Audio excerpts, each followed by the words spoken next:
Salut, c'est les Jérôme. Après la mise en œuvre du béton de chanvre banché au rez-de-chaussée, on va continuer aux étages cette fois-ci. Et on repart directement sur le béton de chanvre du bas qui a traversé l'étage. On a commencé avec les préparatifs, c'est-à-dire l'installation des vis de butte et des banches, comme dans le précédent vlog. En plein jour, c'est difficile de voir le laser, on a donc occulté les fenêtres le temps de faire cela. On a mis le laser dans le coin pour avoir un angle droit le plus exact possible. Tout ça en réglant l'épaisseur voulue, et ici il fallait au minimum celle de la muralière qu'on veut noyer dans l'enduit. On a ensuite pu mettre les morceaux d'OSB contre les cloisons qui servent de maintien arrière aux banches. Comme il faut tenir compte de l'épaisseur de la banche, on ne peut pas les aligner sur le trait laser. Alors on a fait une espèce de pige de mesure avec le trait où doit venir le laser, ce qui permet de visser les cales à la position exacte. Parce qu'on ne bouge pas le laser, car c'est presque impossible de le remettre exactement à la même position après. Il n'a donc pas bougé le temps de la pose de toutes les vis et des cales sur les cloisons. Pour la suite, on a aussi mis les planches de coffrage des éveils de fenêtres.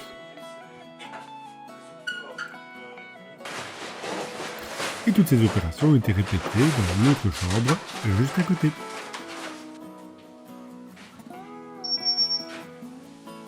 Pour acheminer le mortier, on a installé notre palan électrique devant une fenêtre. On l'a arrimé à la potence pivotante fixée sur un montant d'échafaudage. Il est maintenu en pression entre le sol et le linteau de la fenêtre, et on a mis des morceaux de madrier où il y a même un trou pour que cela ne puisse pas bouger. Au niveau de la terrasse, on a aussi monté un petit morceau d'échafaudage pour pouvoir mettre le seau de mortier sous la fenêtre en restant au niveau de la terrasse. Tout ça, c'est pour éviter trop de manipulation avec le seau plein, car c'est très lourd. Et ce n'était pas envisageable de porter les bacs dans les escaliers ou de descendre sous la terrasse, on aurait vraiment perdu un temps monstre. Bref, tout est prêt. Alors oui, on a déjà bien commencé avant ces images, car le week-end qui précédait, on a à nouveau eu de l'aide pour ce chantier. Bon, on n'a pas d'image, mais encore merci à Anna et Christophe pour leur temps et leur énergie. Avec eux, on a pu bien commencer dans les deux chambres.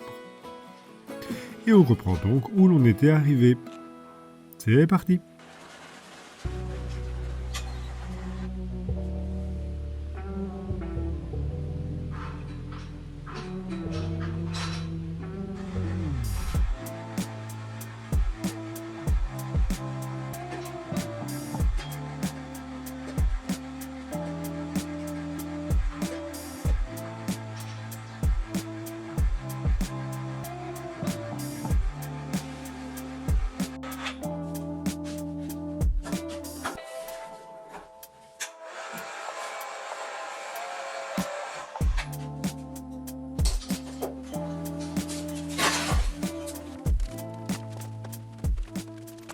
Bon, tout ça c'est fait de manière identique à ce qui a été expliqué dans le vlog précédent.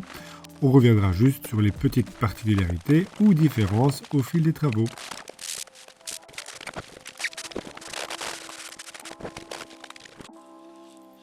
On s'arrête un peu avant la muralière et on va d'abord terminer de monter sur le reste des murs car on veut faire tout le coin en une seule fois.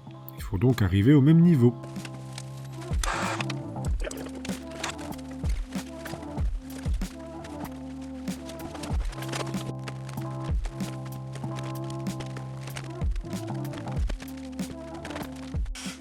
Pour ce qui reste à remplir sous la muralière, on a voulu être certain de la bonne tenue du béton, alors on a mis quelques vis inox ici et là sous le bois. Et puis on a rempli tout ça.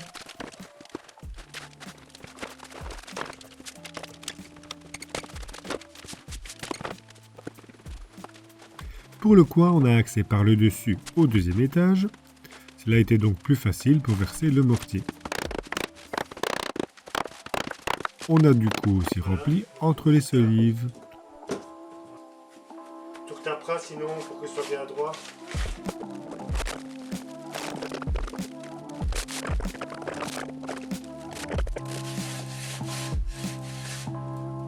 c'est fini. Je vais redescendre le bac et finir en bas. Il faut débrancher, tout ça. Mais Il reste juste encore le dessus de cette fenêtre.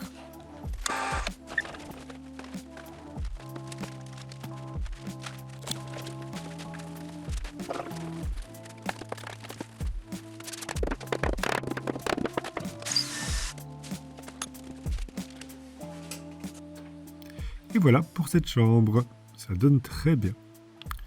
Pour la face de la muralière, l'épaisseur à mettre est beaucoup trop mince pour un béton de chanvre. On fera donc une version enduit, encore que la tenue sur le bois ce ne sera pas super sans armature. Ou alors on fera l'enduit de finition par-dessus, le tout dans le même temps. Bref, passons dans la seconde chambre qu'il faut aussi terminer. Comme ailleurs, on a installé une ossature supplémentaire en travers des montants et au-dessus des fenêtres pour un meilleur maintien. Surtout qu'ici aussi, on a une épaisseur plus forte en haut des murs.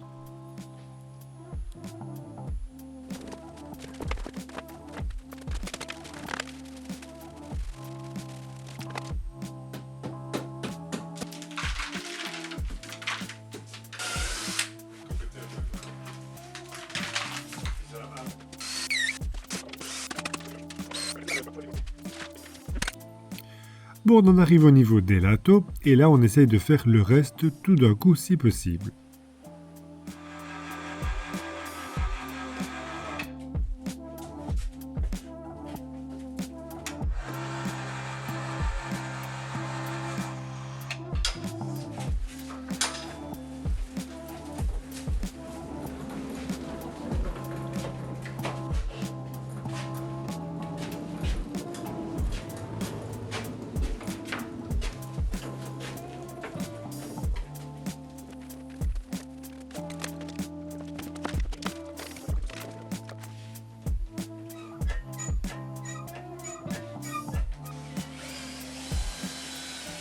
La fin, ça se fait à nouveau par le dessus, sauf ici avec la muralière, car c'est impossible. On a donc laissé une fente juste suffisante pour glisser le mortier. On s'aide pour ça d'une taloche, et puis on pousse avec les mains.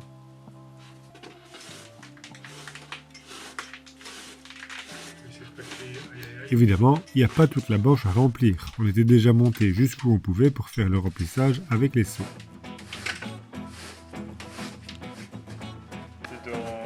oui, donc il est déjà dedans. Je n'ai pas voulu transformer les sauces, c'était le choix. Il n'y a plus qu'à décoffrer. Jérôme, tu viens de m'aider? Jérôme, tu viens de m'aider? Attends.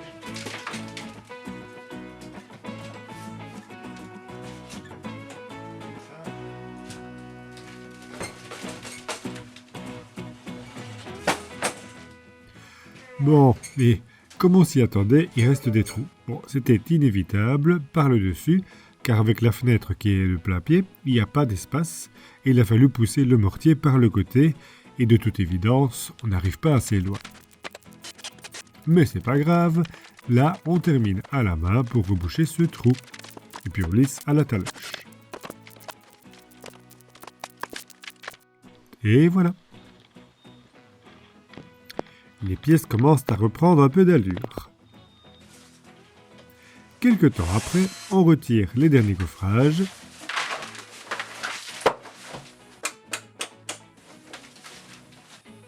Ah bah tout ça c'est très bien. Encore une chambre de fête. On peut donc passer dans le couloir pour terminer le premier étage. Et ici il va y avoir quelques subtilités. Ça a commencé par l'installation des vis de butée, dont la plupart sont celles qu'on a retirées des parties terminées. Bon, alors ce mur est assez bien penché, on l'a déjà pas mal dit dans le vlog, mais maintenant qu'on installe les vis dans un même plan bien horizontal, c'est vraiment flagrant. Sur le bas, une belle longueur, et 2,50 m plus haut, il n'y a quasi pas de vis qui dépasse de l'ossature. Du coup, pour ne pas non plus ne rien avoir sur le dessus, on a choisi de mettre un peu plus d'épaisseur sur le bas. On n'avait pas prévu autant. et ça se voit aussi pas mal avec l'installation des coffrages sur le côté des fenêtres. On a aussi fait la fenêtre œil de bœuf qui sera rouverte à terme. Et toutes ces vis de coffrage sont bien dans un même plan. Bon, du coup, sur le dessus des fenêtres, il n'y a pas assez d'épaisseur pour qu'on puisse en plus rajouter un morceau d'ossature horizontale par-dessus. Alors ici, on a juste déposé quelques vis inox dans le linteau pour servir d'accroche supplémentaire. Bon, eh bien, on peut commencer.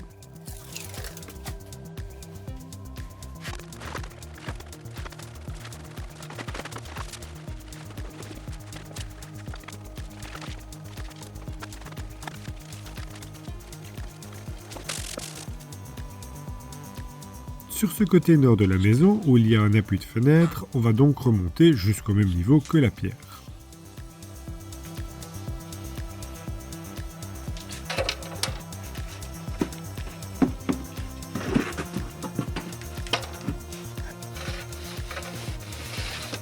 Cela a été un peu plus tassé sur le dessus et fini à la taloche.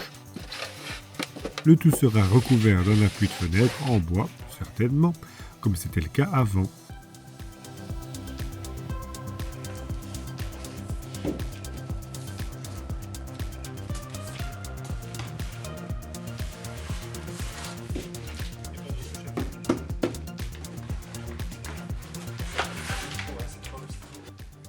Après décoffrage, on voit que tout cela donne très bien.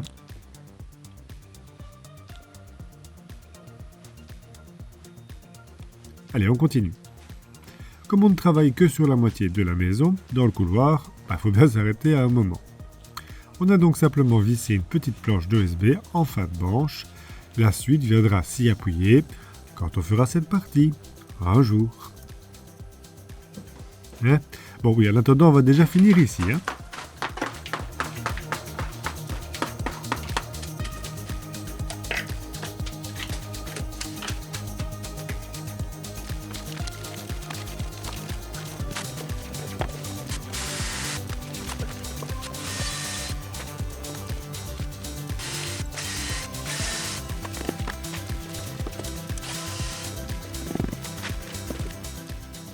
On en arrive au-dessus des fenêtres, le moment d'installer les coffrages du dessus.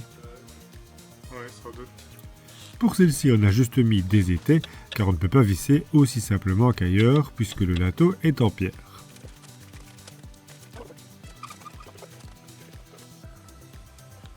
Hop, les dernières branches et les petites planches pour couvrir tout l'espace jusqu'à la solive. Il n'y a plus qu'à remplir depuis le deuxième étage.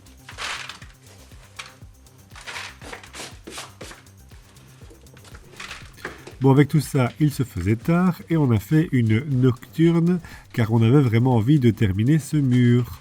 Ça aurait été frustrant de devoir reporter au lendemain. Mais bon, comme pour les quelques fois où on l'a fait, c'était pas une très bonne idée. On n'en peut plus, la journée était déjà longue et on oublie vite qu'après, c'est pas fini.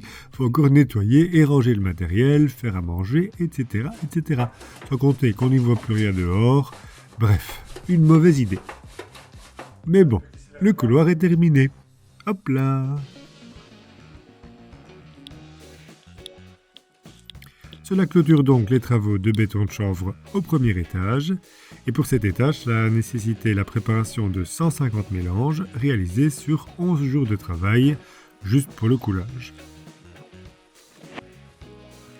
Il ne reste plus qu'à passer au deuxième étage. Et hop, c'est parti! D'abord, la pose des vis. Quand on récupère les vis, on les range dans des petites boîtes triées par longueur, car avec les murs qui penchent, il faut choisir la bonne vis. Inutile de visser des vis de butée dans toute l'épaisseur de l'ossature, 1 cm suffit amplement, surtout que le bois est très dur. Tout est donc mis, et ça fait un bel effet toute cette tête de vis éclairée par le laser. Et donc, on peut y aller.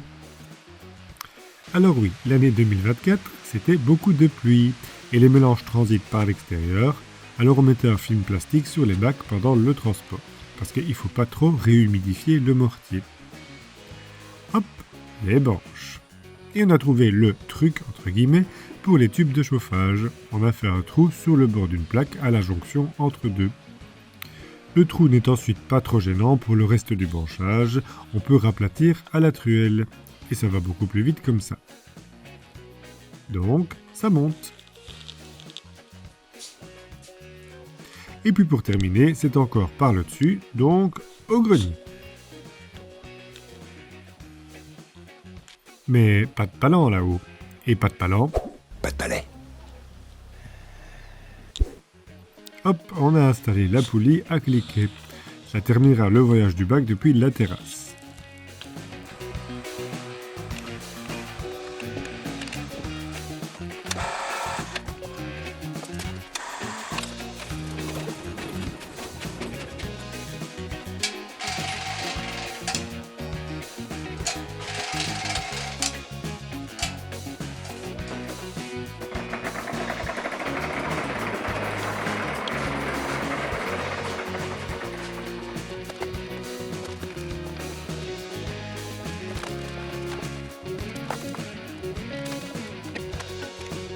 Voilà, on s'est arrêté au niveau sous l'USB pour pouvoir continuer la pose de la suite de l'USB plus tard, parce que, ben oui, ici aussi c'est le milieu de la maison. On ne se lasse pas de le dire, que ça fait plaisir de retrouver des murs droits. Pour le reste des chambres, eh ben, tout pareil. Oh, dis-moi que c'est tout pareil. Pareil. Et là, On a juste fait des encoches dans les banches pour les poutrelles. C'est la fin de l'utilisation des banches et l'OSB est au bout de sa vie après tout ça. Bon, par contre, le remplissage ici se fait juste sous le rampant. L'accès n'est pas hyper ergonomique. Tu sais ce que je suis content? Non. Que c'est pas grand soleil aujourd'hui. Oui. Parce que là, je cramerais, je pourrais plus. T'as raison.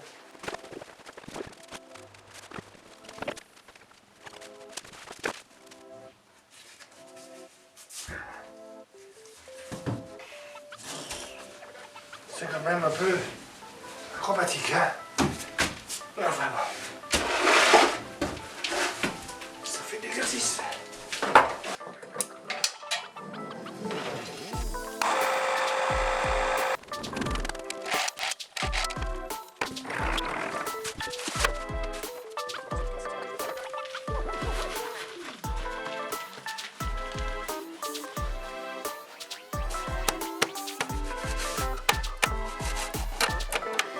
Et hop, voilà qui est terminé pour ce côté.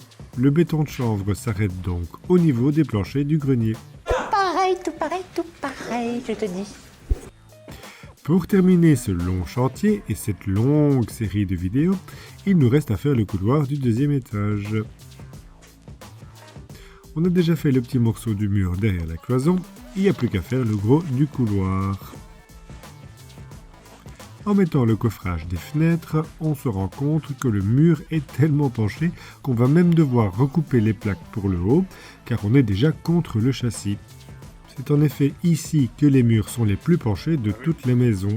Du coup, pour l'épaisseur, le béton de chanvre sur le dessus, ce sera limite.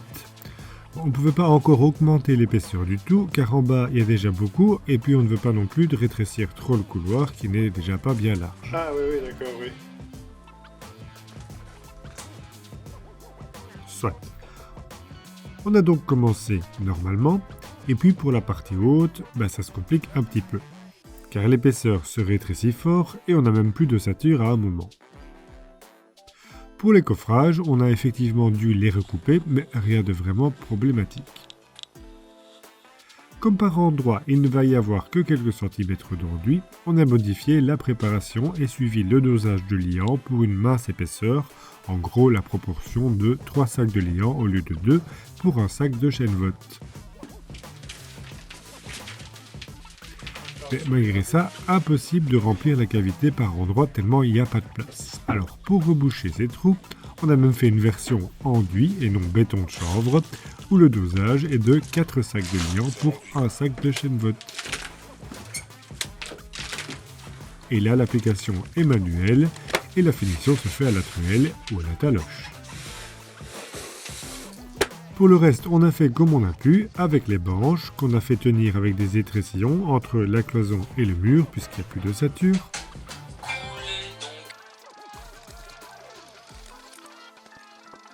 Et après remplissage de ce qui était possible, ici aussi, on a terminé les parties trop fines par une version enduit, plus dosée, pour une meilleure tenue. Et donc, après tout ça, c'est aussi fini pour le couloir du deuxième étage.